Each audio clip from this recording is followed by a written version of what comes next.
This is Classroom 1303, a classroom full of information, technology, and enough chemicals to set the fire alarm off for the next year. But now we're going to go behind the scenes to the man who teaches the students a lot about AP Chemistry. This is Mr. Keys. I went to Mesa College as a construction worker, went back, took my math classes, and then I started to pick. I was like, I was like, well, let's take chem. And I took geology and fell in love with it. Then I took chem, kind of fell in love with that. And I was like, dude, what do I want to do? I don't want the other. I look at SDSU and it says geochemistry, and I was like, no brainer. So signed up for that.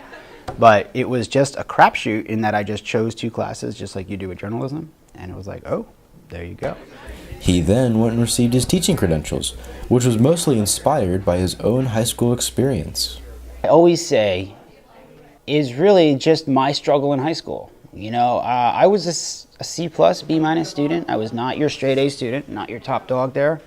But I think it was the fact that I really wish I could go back and just know better what I would have liked to have done and been more efficient. Not that I regret being a construction worker or electrician, but I just, in thinking back, I'm like, well, if I can help students at 15, 16, 17, 18 years old, at least hone in to what they're interested in, or even eliminate what you're not interested in, that would have really helped me.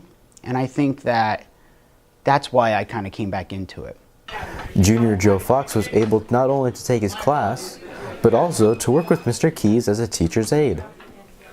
After being with Mr. Keys from this time, I can say that I've learned a lot about doing what you believe in and what you think is right for the good of everybody, and I think that says a lot about his character, and it's really nice to know somebody like that, especially a teacher. His colleagues also find him dedicated and driven to teach even the most confusing concepts.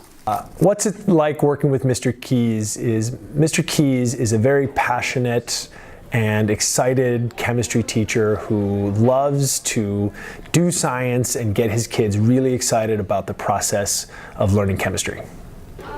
The hardest part working with Mr. Keys is the fact that there's such a height difference, and that anytime I need to talk to him, I have to squat down about a foot, and therefore we're on an eye-to-eye level. At least Mr. Keys is the better surfer. Reporting for the Sage News, I'm Gavin Graff.